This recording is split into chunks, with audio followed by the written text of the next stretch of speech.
So Michael397 makes a very thoughtful comment here that talks at two of the differences between flat grinds and hollow grinds. I got two classic knives here, a Benchmade 940, which is a flat grind here, and a Reeve Sebenza, which is quite famously a hollow grind. And these knives are about the same stock thickness at the spine. But they cut quite differently. And now the Sebenza does have more space to drop from the spine down to the edge, but a lot of that does come down to the grind. So your flat grind here, one of the differences is obviously that is not going to drop as quickly down to the edge. But the other difference, which Michael mentioned specifically, you see if you look, let's take it out just a little bit. If you look at that blade, you can see it's sort of toward the tip. Look at how much that blade, how quickly that blade thickens as it gets up toward the spine.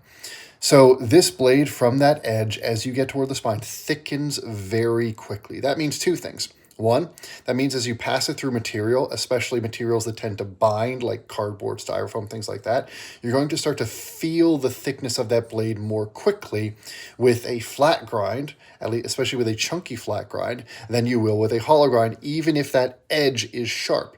If you're just cutting with the edge, it'll still feel very sharp, but as you start to pass it through material, it'll start to thicken up more quickly. Comparatively, this Reeve hollow grind here, because it is hollow ground, meaning it's concave, so this is, hollow, this is curved, it is basically flat. It's almost the same thickness all the way up until about the tip of my thumb there.